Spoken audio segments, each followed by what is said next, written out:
But can it run Crysis? Born back in 2008, this is one of the most famous phrases in gaming. It's so famous, in fact, that every high-demand game since Crysis has been memed in the same way, and even Crytek themselves named the absolutely maximum graphical setting like that in Crysis Remastered. Before release, Crysis has been teased for ages, hailed as the next greatest thing in gaming. It was the true next-gen graphical beast that would show console peasants what PC gaming was all about. Screenshots like these and leaked trailers of Crysis just kept stirring everyone's imagination more and more, with literally everyone who cared about PC gaming being hyped by Crysis and what Crytek could actually create. And there was a reason for that. Crytek had already made waves in 2004 when everyone was waiting for Half-Life 2 from Valve and Doom 3 from ID Software, two biggest games of the year. But Crytek came out of nowhere with the incredibly well-looking Far Cry. Out of nowhere, this relatively unknown company came out with their own very impressive graphical engine, incredibly beautiful game, and massive draw distances. Crysis was almost the same deal, except in verse. This time everyone was waiting for it and everyone was talking about it. And it wasn't some stealthy secret project. It was the most beautiful and technologically advanced game ever made. Crysis came out at the end of 2007, and it was soul-crushingly beautiful, featuring incredibly impressive graphics that almost nobody got to see. Crytek,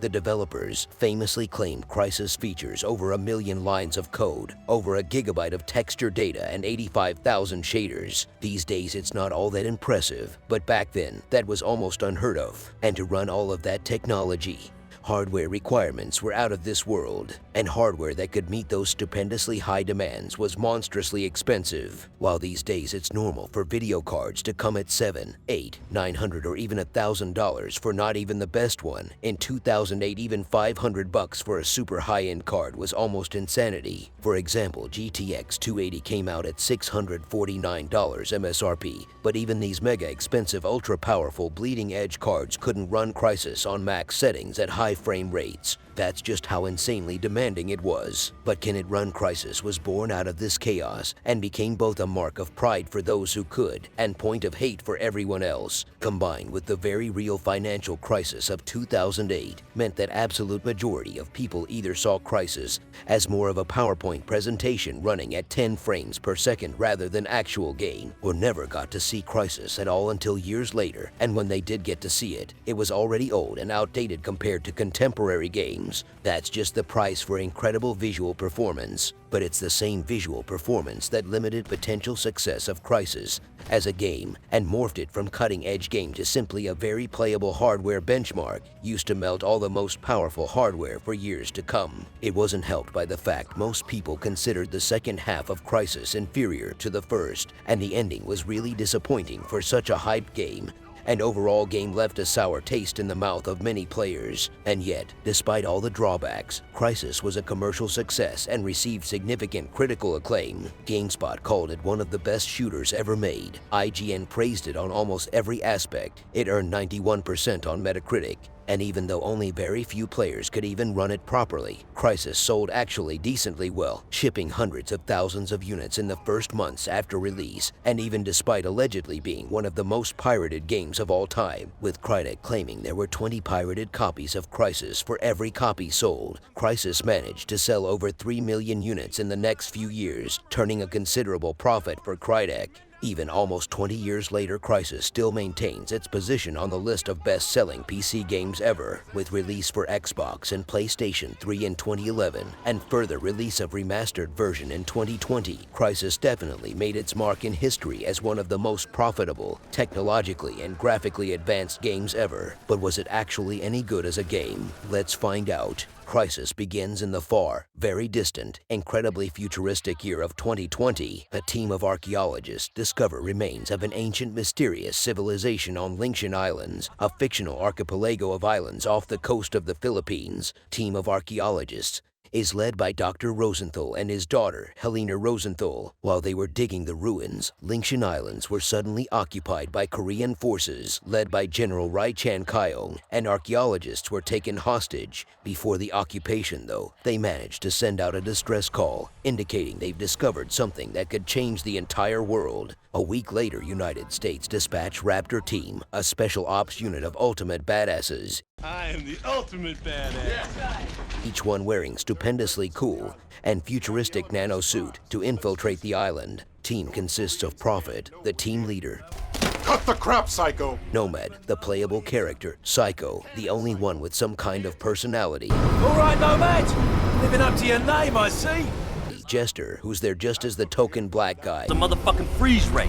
And Aztec, who nobody knows anything about. Of all of these, only Psycho, Prophet, and Nomad matter. Nomad is main playable character, Prophet is the one with answers, and Psycho is the funny one. Aztec and Jester don't matter at all, and the absolutely minuscule amount of build-up and development they get is only rivaled by how quickly they exit the story. But for now, everyone is hyped. They're ready, willing, and able to kick some serious ass. However, infiltration operation goes tits up like 30 seconds after start. While parachuting down to the island under cover of the night, some flying schmuck crashes into Nomad, making him lose both of his parachutes and crash into water. That's where the game actually starts. The entire Raptor team has missed the landing spot, so our goal is to reunite and proceed to the objective. Crysis's incredibly impressive graphics are immediately noticeable. Even playing this now 15-year-old version of the game, it's still incredibly beautiful. If one didn't know, they could easily be convinced this game came out 3 or 4 years ago, rather than almost 17. There are some graphical shortcomings, but those are very minor, and at least first impressions are incredible. This is the time where Nomad gets his suit rebooted by Prophet, as it turned off in the crash, and it's at this point we're introduced to Crysis' main unique feature, the nanosuit. It has 4 modes: armor, speed, strength, and stealth.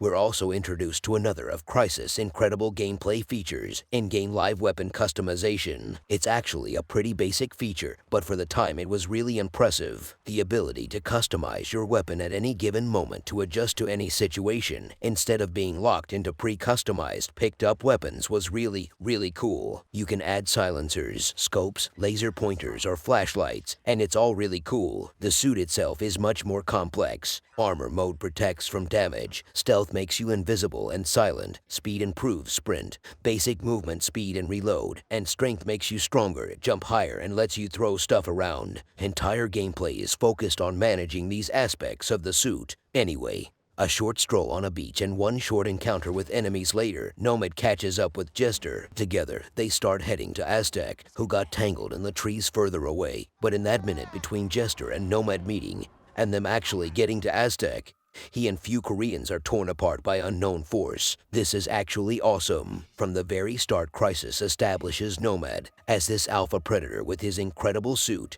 who can do whatever he likes to enemies, and literally a minute later game shuts down that perception by having another nano soldier, supposedly equally as badass, being unceremoniously torn apart. Truly an amazing intro. From this point onward though, Nomad starts living up to his call sign. You're wandering the island alone, like a sole predator stalking your prey. It's not until much later in the game where you actually get to fight along teammates. But for now, we must move forward. Neutralizing a few Koreans on the way, we get probably the most iconic Crysis moment ever.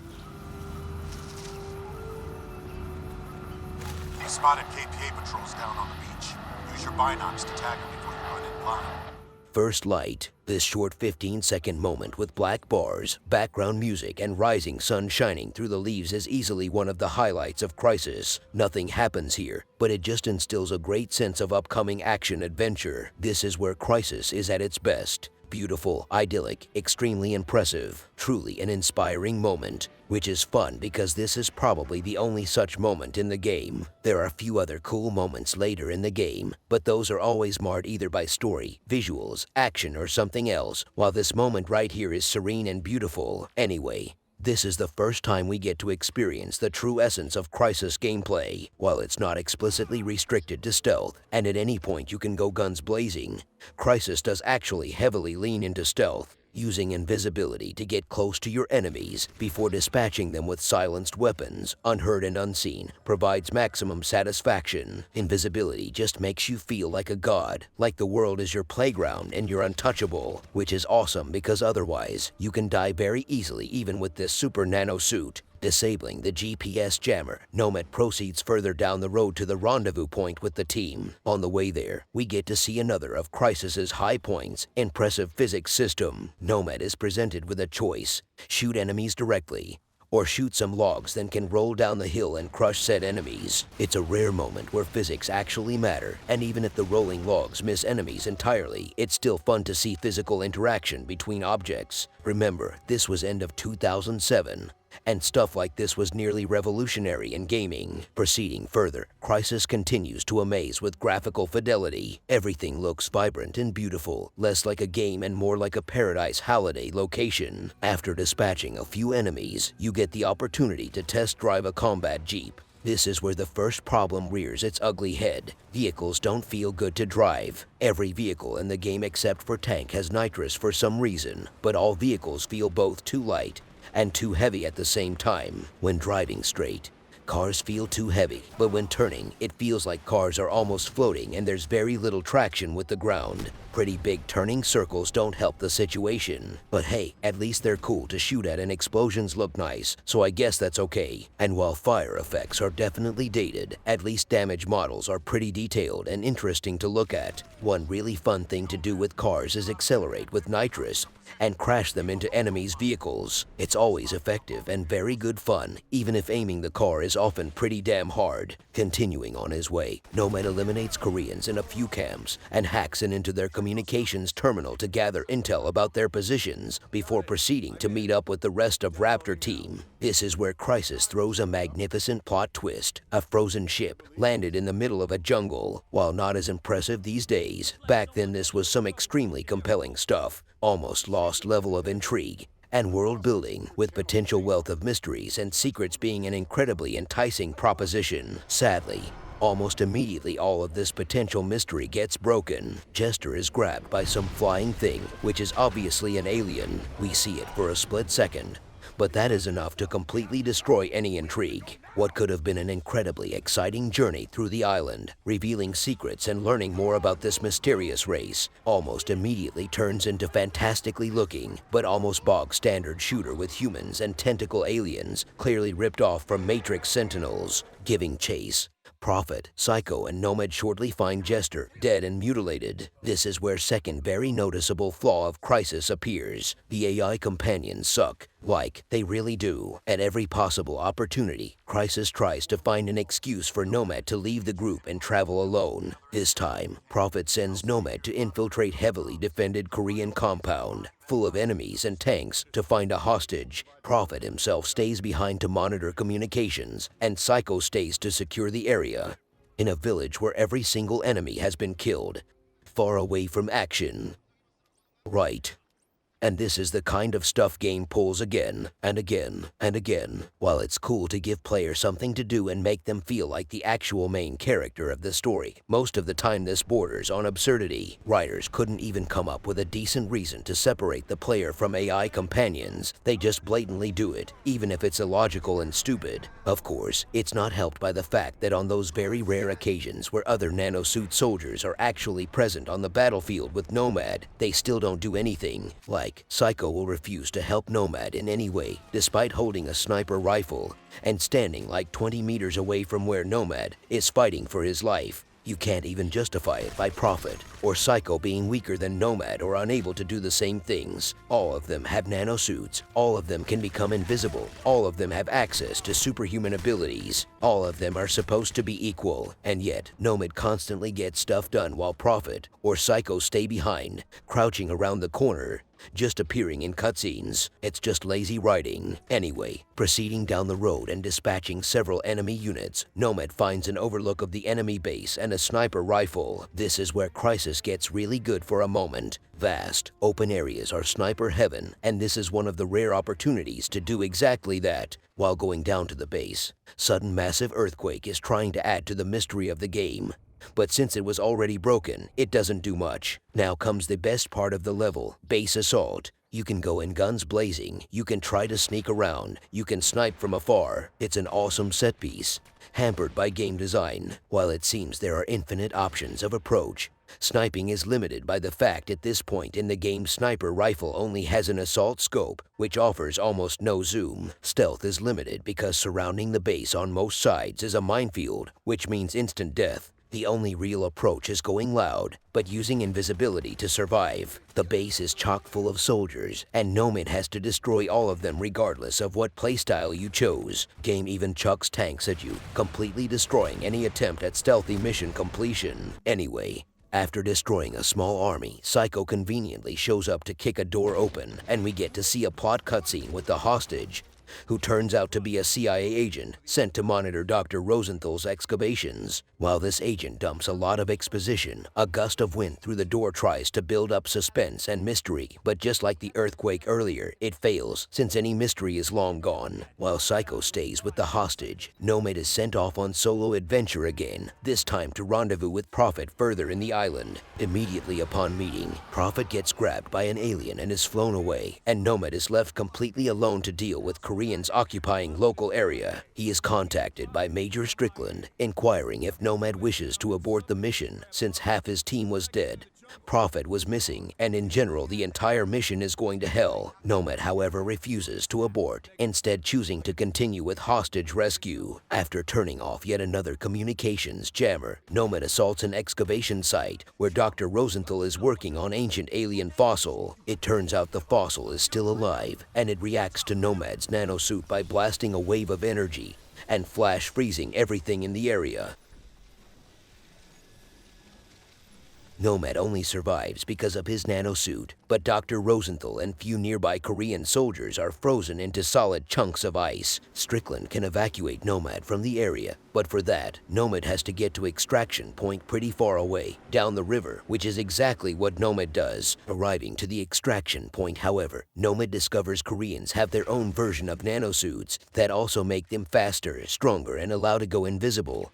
Although they're more like cheap knockoffs rather than actual legit product. It still creates a massive threat, however, and nanosuit soldiers will become a massive problem later. Defeating all the regular and nanosuit enemies, Nomad finally gets extracted. Psycho is also here, having been picked up earlier. They're the only two surviving soldiers of Raptor unit, but instead of going home for a well-deserved rest, they get sent to active war zone instead. United States military started a full-scale invasion of the island, hoping to defeat Koreans and destroy the aliens before they can do more damage. So Raptor team is ordered to help assault a heavily defended harbor. This is yet another mission where Nomad gets to do everything by himself, while Psycho just sits around doing nothing, pretending to be active. In terms of gameplay, however, this might just be one of the more interesting levels in Crysis, and is one of maybe only 2 or 3 levels that truly utilize the gigantic scale of maps. While most campaign maps are very linear, especially in the early game, with objectives being lined up one after another, following a road or coastline or something and not utilizing like 90% of the area, in this map 2 primary objectives are on different sides of the map, and the final objective is even further. But because the map is so open, it opens up several shortcuts. For example, the main objective is to destroy 2 anti-aircraft installations.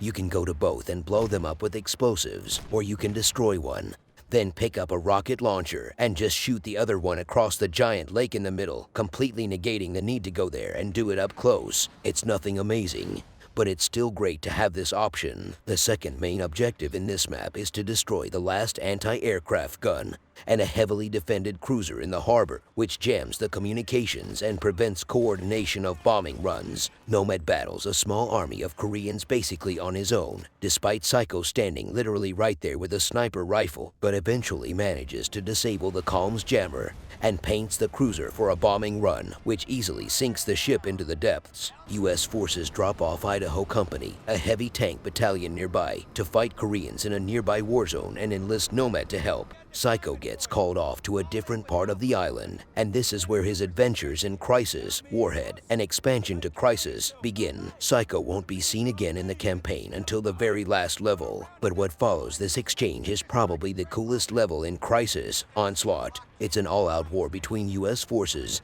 and Koreans, featuring tanks, anti-aircraft guns, an extremely vast open map, and incredible scenery. This level, like no other, makes Crysis feel huge. The level itself is gigantic, gigantic, and it's really open and easy to traverse, adding to incredible feeling of scale. But the most important aspect is the mountain in the background. While it's not actually a part of the map itself, being more like just a video playing on the skybox, it adds an insane feeling of distance and scale. Mountain itself is humongous, and as we progress through the level, it starts to shatter, with huge chunks of rocks and debris falling down into the jungle, revealing alien megastructure within. It's not something completely unique or fancy, or even all that special, but this simple inclusion of seemingly enormous active object in the distance gives the whole level illusion of enormous size and scale, and it makes everything here look small and insignificant. All this human fighting and struggle feels minuscule when contrasted by very real, very large threat of global war against aliens. It makes this scene almost melancholic, and it's really cool, since up to this point almost all the time Crysis was building up this image of Nomad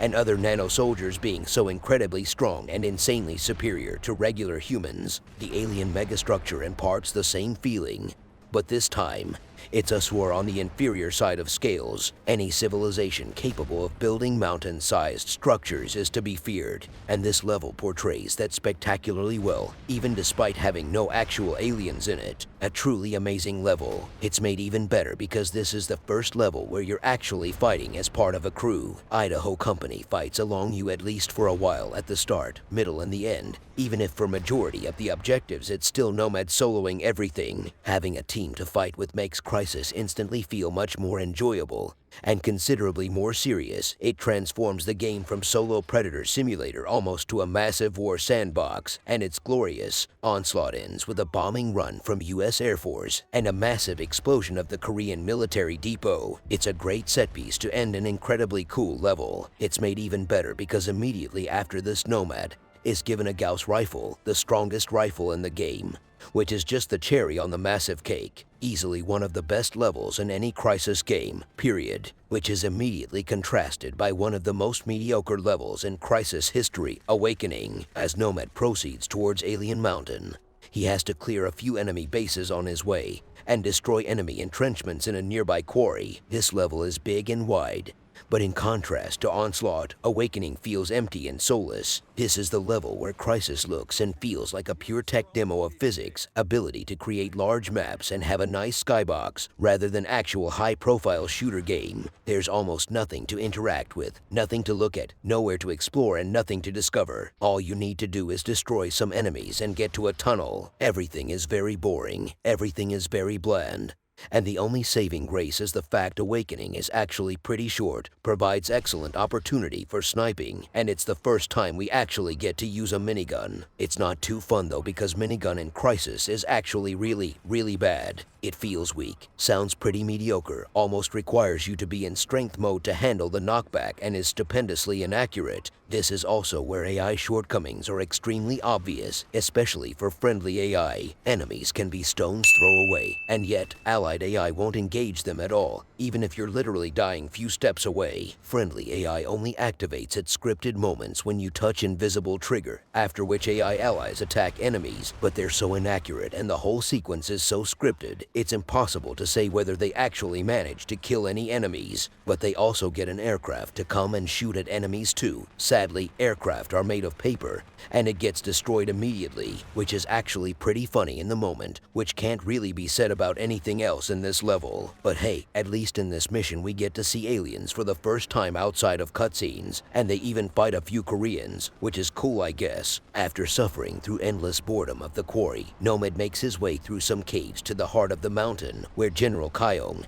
his nanosuit soldiers, and Dr. Rosenthal's daughter Helena are trying to enter alien megastructure. Going through the caves is actually pretty interesting. They look great and lighting is excellent, and it's one of the more unique locations in the entire Crysis, so while brief, this stroll through caves is actually pretty awesome. But Nomad, for super special force soldier with invisibility suit, is extremely bad at sneaking, so he gets caught almost immediately. During short cutscene, Kyung, despite Helena Rosenthal's protest, executes one of the scientists and pushes enough power into alien structure that it opens, releasing energy blast.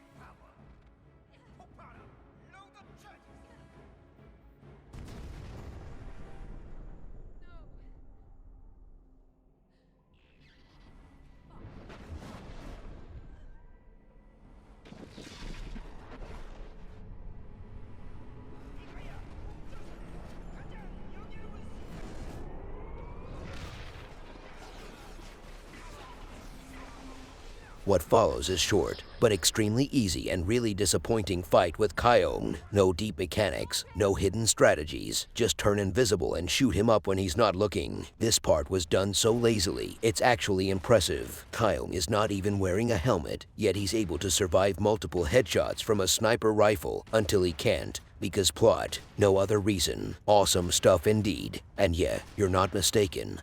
The biggest human villain of the story, the big bad dude, gets taken out in a simple shootout in the middle of the game. Cool. With that obstacle done, another admittedly pretty cool cutscene follows, where Nomad and Helena try to escape via an elevator, but get trapped. Luckily, an aircraft is able to get down into this mountain crevice and assist them, but while Helena gets rescued, Nomad ends up trapped in the cave, and the only exit gets closed by rocks and debris. With no other option available, Nomad is forced to enter the alien megastructure and attempt to find a way through to the other side of the mountain. And this is where one of the worst levels in any Crysis game starts. The core. According to many, it's actually one of the worst levels in any FPS game, period. Especially back around 2008, forums were filled with rage messages about how awful this level was. And for a fair reason. This level looks incredible. Design of alien ship is really cool. Aliens are menacing. And the zero gravity is really interesting. But it's this last part that's the real problem. Zero gravity. Basically, in the level map doesn't work.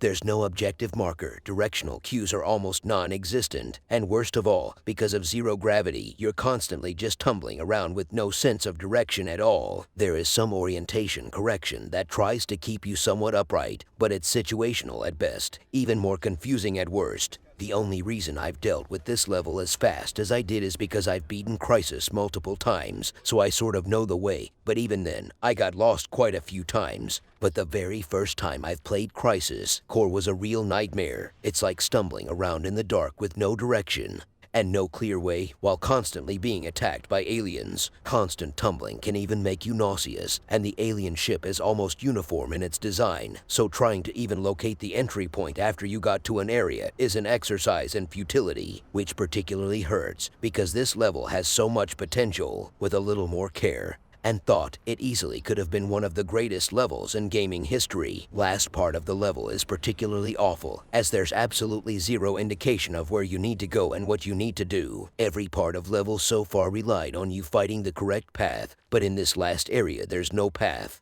The only way to beat this level is to kill a certain amount of enemies until cutscene triggers.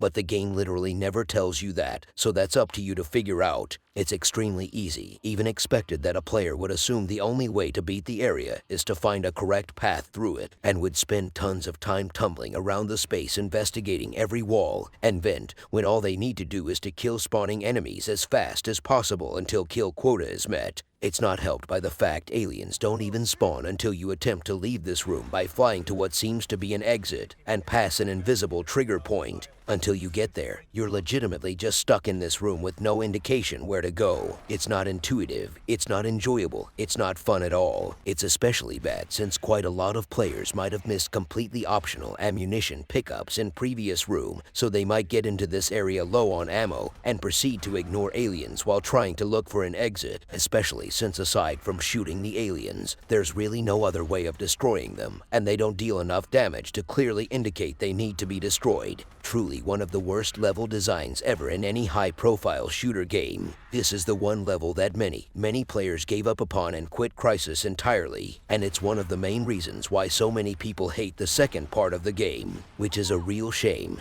because levels following the core are actually pretty decent.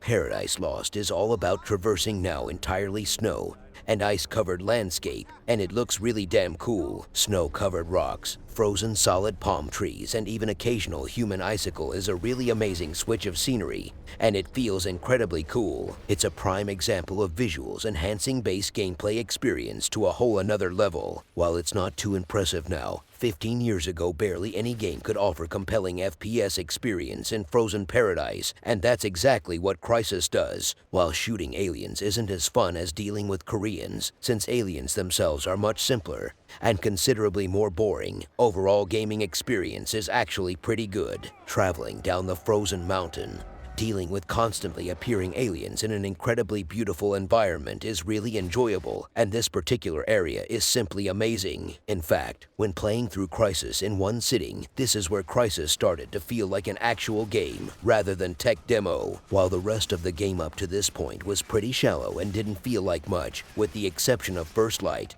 and Onslaught. This mission here feels like an actual big-budget, high-concept gaming experience. Anyway, after making his way down the mountain, Nomad gets ambushed by more aliens, but is saved in the nick of time by Prophet, who not only somehow managed to survive being kidnapped by aliens, but also found an alien ice shard launcher and modified it to be used by humans. But his suit was damaged in the process, and he's freezing up, so he gives the launcher to Nomad. This weapon has unlimited ammo and is only limited by overheating. The only downside is the damage it deals is way too low for such a cool-looking weapon, but for the moment, it's sufficient. What follows is short but intense escort mission, guiding Prophet to safety by traveling from heat source to heat source. In this frozen paradise, temperature is 200 degrees below zero, and Prophet's suit is malfunctioning, so without heat he'll just freeze to death. While in reality, all this mission entails is linear walk with few scripted defense sections, where all you need to do is kill certain amount of enemies to progress. The short duration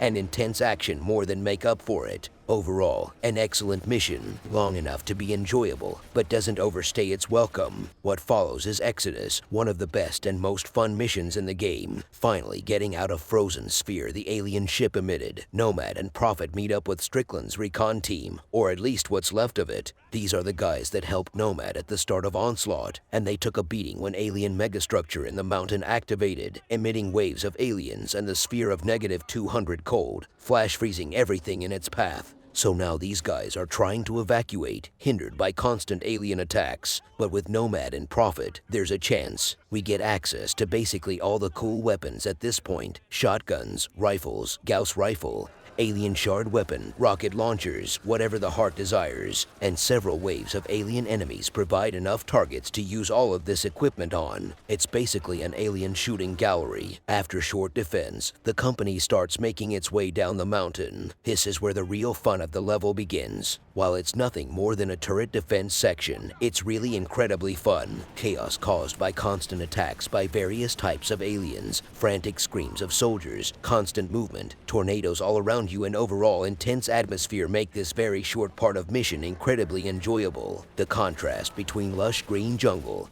and cold dead frozen trees only enhances this otherworldly scenery. It really feels like you're truly in the apex of high-octane alien action movie scene. It's easily one of the coolest sections in any Crysis games ever. Helena Rosenthal's aircraft is damaged by flying aliens and crashes nearby, so Nomad and Prophet make their way down to assist in rescue and recovery, ending the short yet incredibly fun mobile turret section. An easy 10 out of 10 section. After getting to crashed aircraft, Prophet works on rescuing Helena, while Nomad protects everyone from alien assault with anti-aircraft installation. This is a scripted section, and it's not very inventive or interesting, but it's really short, and as soon as Nomad kills required number of aliens, another aircraft arrives, and Prophet leaves with Helena, with Nomad covering their retreat. At this time, a huge alien exosuit emerges from the frozen ice sphere and attacks everyone nearby, creating one of the coolest moments in the entire game. Nomad retreating down the river, with soldiers on both sides of the river fighting aliens and trying to slow down the completely unstoppable exosuit.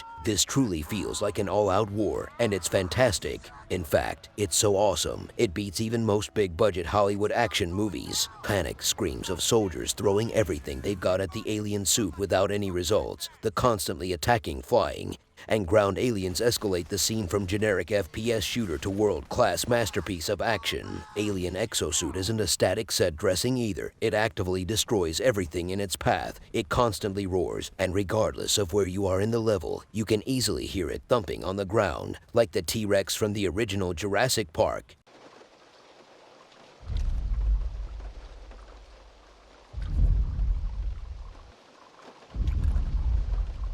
It feels like there are actual stakes to every decision. Action is at fever pitch. The whole situation is incredibly tense and flawlessly executed. If the rest of the game was like this one section here, it easily would have been the best FPS game of all time. Under assault by some more aliens, Nomad reaches Strickland at the evac point. Encouraged by tornadoes, aliens, and screams of soldiers failing to stop the exosuit, Nomad and the soldiers make their last stand here, fighting oncoming aliens wave after wave, with the exosuit getting closer and closer by the second. Just in the nick of time, evacuation arrives, but there's almost no chance to escape. Strickland sacrifices himself trying to slow down the exosuit and give more time for aircraft to leave. Hang on! We're overloaded! Think we can make it? Bring it on! Hold tight!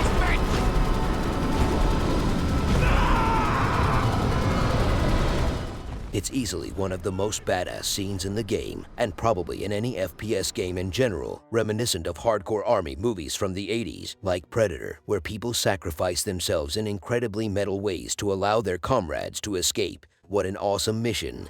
From start to finish, if it was the last mission of the game, it would have been perfect. Sadly, it's not the end, not yet. Nomad's aircraft gets attacked by aliens, and the pilot is killed, so Nomad takes control. This starts Ascension, the only airborne mission in the game. And while it's actually pretty cool, adding to the global war feeling, overall the mission is pretty mediocre. Aircraft is pretty slow, and all downsides of car controls apply here too, except this time with the added danger of crashing into something and exploding. At no point is the aircraft enjoyable or fun to control. Weapons are a boring minigun and rocket launcher, and there's nothing to do but fly through the valley, sometimes shooting aliens until kill quota is met and mission can progress. The mission is extremely linear, with no way to divert from the preset route. It's an interesting change of pace, and the map looks pretty cool with this jungle-covered valley we're flying through.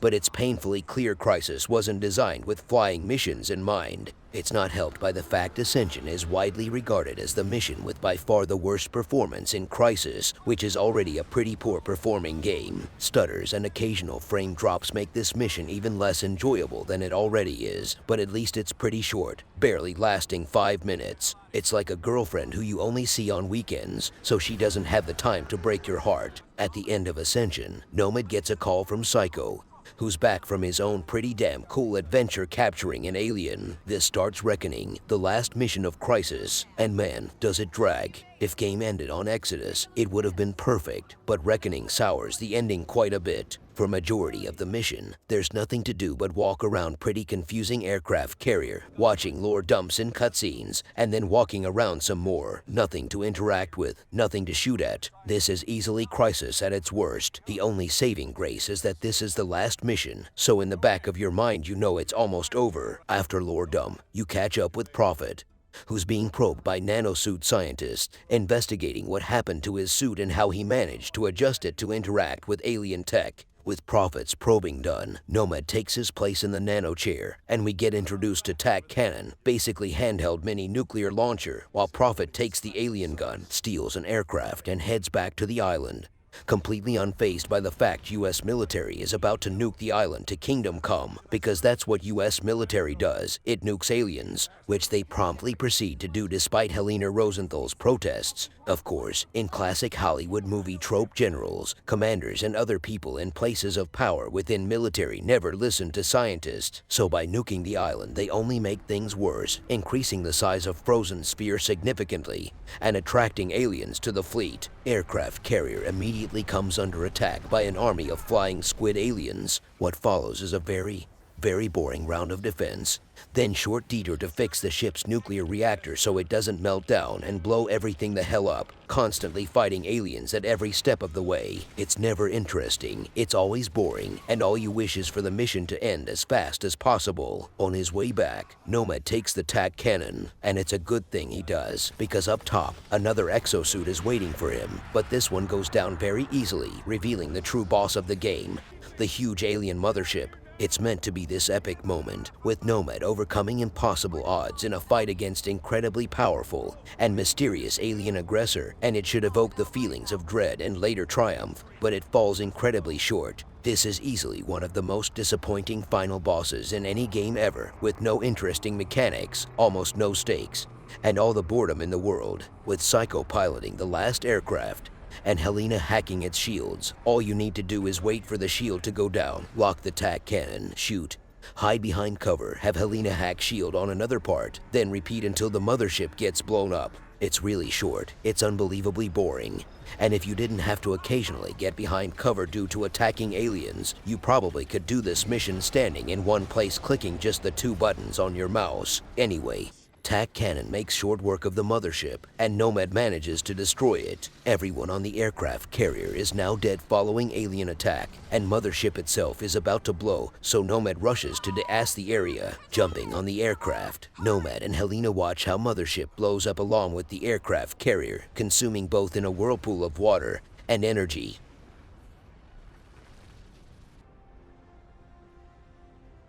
In these closing moments of the game, Psycho picks up transmission from the island. Turns out it's Prophet who somehow managed to survive the explosion. Having no other choice, team flies back to the island to face their destiny. And that's it. That's Crysis. When a roller coaster of a game. Incredibly strong start, followed by mediocre couple of hours, with the best mission in the middle of the game, followed by far the worst mission immediately after, 2 decent missions after that, and an extremely bland and disappointing ending. It's crazy to think that with just a tiny bit more care and love, Crysis could have been something truly unique and special, even more special than it already is. It was so close to gaming greatness it hurts. There were so many opportunities to make this something more than just a tech demo, and they almost succeeded so many times, and yet, almost every single time Crysis falls short of the absolute greatness it was capable of. Story is such a mixed bag, it's hard to even quantify it. It's clear writers were trying to create their own playable mix between The Matrix and Lost, and on some level, they succeeded, but on many, many levels, they failed so incredibly hard. Revealing aliens almost from the very start of the game killed all the mystique for the rest of the game. Intrigue-building moments are spread through the game, but these moments have no meaning if intrigue is already destroyed at the start. Had they chosen to reveal aliens much later in the game, the story could have been so much more interesting and enticing, but they didn't. The fact writers had no clue what they were doing most of the time is also showing in other areas as well. Main bad guy, General Kion, gets dealt with in a very quick and anticlimactic fashion right in the middle of the game. It's clear he was supposed to be a big threat and one of the main villains, but it's really hard to think of him as good villain, or even villain in general, when he barely has a few lines of build-up before the player meets him, and then gets immediately destroyed with no problems. Awesome job, guys. Shortcomings in storytelling are also obvious in the ending. Crysis ending on a cliffhanger is not too weird. Cliffhangers are common in both movies and games, but in the case of Crysis, there's a huge disconnect between the ending of the first game and the start of Crysis 2. Playing the second installment essentially feels like picking up a book and starting to read it in the middle. It feels like something is missing, and a lot of people thought that too. To fix that, a couple of months after Crysis 2 was released, Electronic Arts and IDV published a Crysis comic, tying the events from Crysis to the start of Crysis 2. It's a 6-issue story that explains Prophet's backstory, what happened after Psycho, Helena and Nomad got back to the island after it was nuked, and who are Hargreave and Gould, characters that feature prominently in Crysis 2. But more importantly, it reveals much more about the aliens, which are actually called Ceph. It also explains why the aliens killed Aztec and Jester, and why it failed to kill the Prophet and how he escaped. Turns out, nanosuit technology has been stolen and adapted from Ceph, and the one Ceph that killed Aztec and Jester wasn't actually trying to kill them, but rather integrate with them. Aliens saw nanosuits as extensions of themselves. That's why it took long enough to interact with the Prophet that he managed to escape. During his escape, Prophet ran into a Korean soldier inside the alien megastructure, and here even more information is revealed. Korean soldier explains that Koreans had nanosuit for way longer than everyone expected, and they weren't stolen from the US, they actually developed it themselves. And not only that, Korean soldiers who used nanosuits were having dreams of the alien megastructure, hence why they were trying to get inside. And the reason why Korean nano soldiers couldn't stack up to Nomad was not because their suits were inferior, but simply because on Lingshan Island their suits caused side effects. Some nano soldiers got slower, some lost the will to fight, some went crazy. The islands and proximity to aliens made those suits unreliable, and soldiers wearing them less effective. That's the only reason Nomad managed to defeat so many of them during his travels. In fact, Nomad, Psycho, and Prophet also have started to experience this effect with their own suits. Whenever aliens would be nearby, their suits would spark with electricity and be less effective, and Prophet mentions early in the game there's weird electrical interference on the island. Of course, at that point it wasn't made clear the interference was coming from alien structure under the mountain. The comic also explains how Prophet's suit was damaged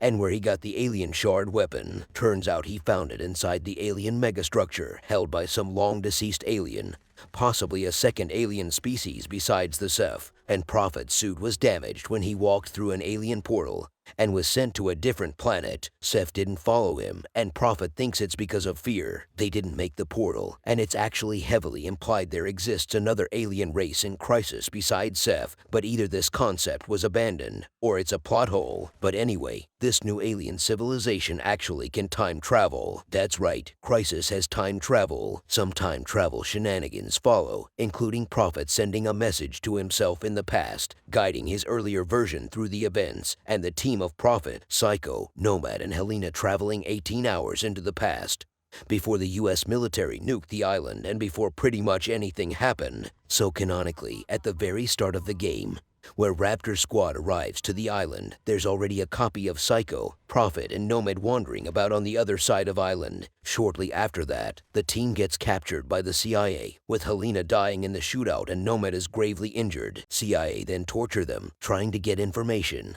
But Prophet and Psycho use the shockwave from the nuke we saw in Crysis exploding on the island to escape. But Nomad, who was seriously injured in the CIA ambush, gets killed in the process. That's right, Nomad, the key character in the story, the main playable protagonist of Crysis, the one nanosuit soldier on the cover of the first game in the franchise, the very first nano soldier any player ever got to play as, gets killed. Not in the game, like Aztec or Jester, not even in a cutscene like Strickland. He dies off-panel in a comic most gamers don't even know about. His death is so unceremonious, it's beyond belief. Basically every human character in the game itself gets a better death than Nomad. Even the US Army general, whose only role in the game is nuking the island and making everything worse, gets to go out while fighting like a man. But not the literal main character of the game. Amazing, incredible, fantastic, simply unbelievable writing. It should be noted that original writers of Crysis had nothing to do with the comic. It was written by the story writer for Crysis 2, Richard K. Morgan, who probably had to work pretty damn hard to somehow connect Crysis and Crysis 2. So specifically for Nomad dying, he is to blame, but he was forced into that situation. Without the comic, the story makes almost no sense. The need for such measures only arose because story in Crysis 1 is so incredibly messed up and has so many plot points, unexplained aspects, and storytelling pitfalls it's almost incomprehensible. And story isn't alone. Crysis, for all its incredible technical achievements, falls short on so many fronts. A lot had to be sacrificed to achieve the visual fidelity that would hold up for decades. Things like physics, sounds, NPC, AI, and even map design itself all had to be compromised in one way or another. And even the graphics, the main driving force behind Crysis, aren't as perfect as Crytek maybe would have hoped. Don't get me wrong, Crysis still looks incredible, and 90% of graphics still hold up and even manage to impress. Most of the objects still look insanely detailed, colors are vivid and enjoyable, and model work is incredible. I mean, almost 20 years later, some enemies still look downright photorealistic. If you grab an enemy from stealth, you can even see the fear in their eyes. The stealth effects of your nanosuit are especially satisfying and enjoyable and always look amazing. But visual bugs and artifacts are common and can happen at any time at any place. Stuff like textures not loading fast enough even on modern hardware, horrible render distances even on max settings, color banding and chromatic aberration errors are everywhere, and there's no escaping them. Some effects, especially fire, look like they've been ripped from some PlayStation 2 era game instead of being at forefront of the most technologically advanced game ever made at the time. In some PlayStation Crysis textures are straight up broken and don't work as intended. It's not clear whether that's because of some particular geometry, a result of bugged code, or because Crysis runs on DX9, which by this point is ancient tech. Combined with proprietary physics engine, the game sometimes breaks, while stuff like the ability to splinter trees with bullets is incredibly satisfying, and stuff like even smoke reacting to shockwaves from explosions is pretty insane attention to detail, and a testament to the power and potential of Crysis physics engine. Overall, it's far from perfection. For every early YouTube video of thousands of barrels falling or exploding, or nukes wiping out entire maps in seconds with debris realistically flying away, there's tens if not hundreds of instances of bodies flying off after getting shot, models detaching and hanging in the air, guns thrashing around while stuck in the floor, or tanks being stopped at full speed by wimpy tiny branches of some random bush, damaging a quarter of tank's entire health bar. While most of this doesn't influence gameplay in a negative way most of the time, sometimes it does. For example, physics objects can instant kill you. Here's me walking into random table on the ground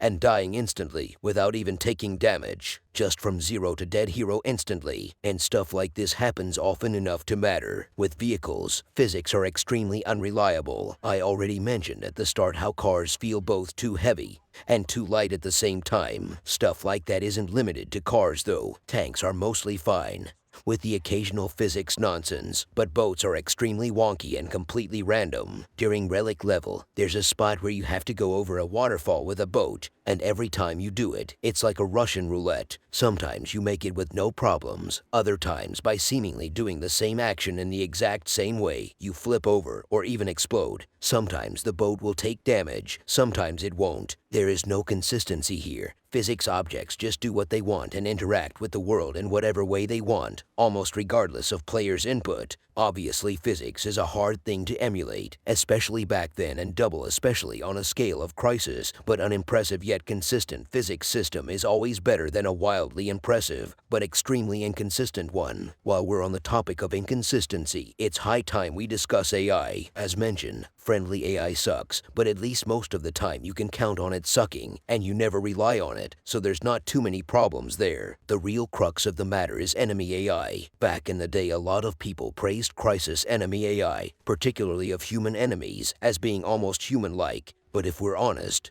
enemy AI is hilariously incompetent and inept. In almost every situation, enemies will select the absolutely stupidest maneuver possible. They will always be outsmarted by any player, and the only real advantage enemies have is that weapons in Crysis deal a lot of damage, even to people with nanosuits, and usually enemies have advantage in numbers, but even that can be exploited. For example, enemies in Crysis almost always will rush in towards the player when they know their position, so one of the easiest and fastest ways to win in a fight is just sit in a room with one entrance and shoot whoever comes in. That almost always works and is such a reliable tactic. There's never any reason to switch it for anything else. And when enemies don't know your exact position, they very often bunch up together in one location, making it extremely easy to just kill them all with a grenade or a rocket. The only reason to actively hunt instead of camping is just to clear the base faster. Also, enemies will often attempt to hide behind cover or move out of line of fire, but most of the time that constitutes just running a few meters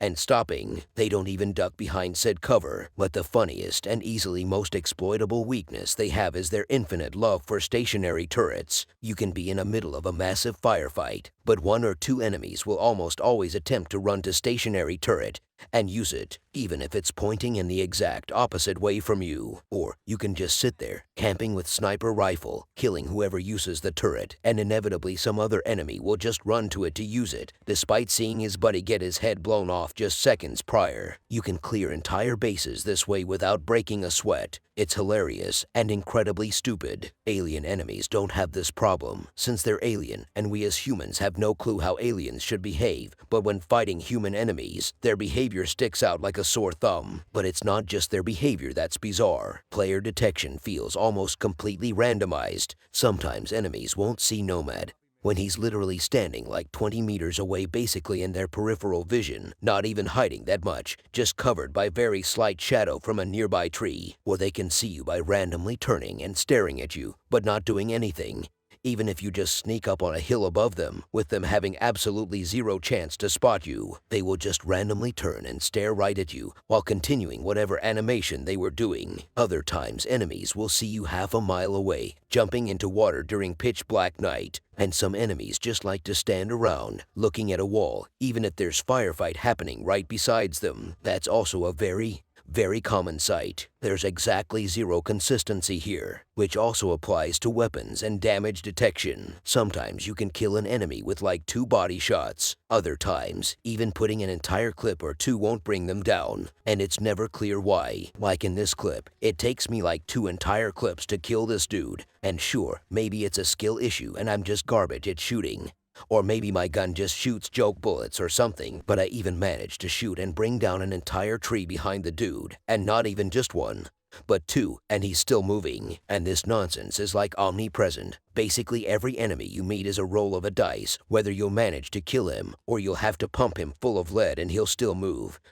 But anyway, even with all these downsides, as a game, Crysis works, and works decently well. There's lots of fun to be had here, and a lot of core 2000s gameplay is here. While it's not as grand as some other games, it can still be played, experienced, and enjoyed. And with Crysis only being like 6 or 7 hours long, it's an awesome way to experience one of the most hyped products in gaming history. There's no super deep meaning here. There are no gender politics, militaristic tensions, messages about inequality, or reminders of the larger world's problems. It's just an incredibly beautiful game set on a tropical island that has its flaws and drawbacks, but overall is very easy to digest and requires almost no thinking to be done afterwards. There's one thing to be said about Crysis: it set out to change the gaming world and show everyone who's the big boss in gaming. While it didn't set the world on fire, for the most part, it managed to achieve what it needed, and it definitely left a very deep mark in the history of gaming. And Crytek did learn from their mistakes. Crysis 2 and Crysis 3 are a testament to that. Even if they came with their own problems and their own sets of mistakes, Crysis 4 has already been announced, and hopefully, this time they're gonna get it right. But what do you think? Can you run Crysis?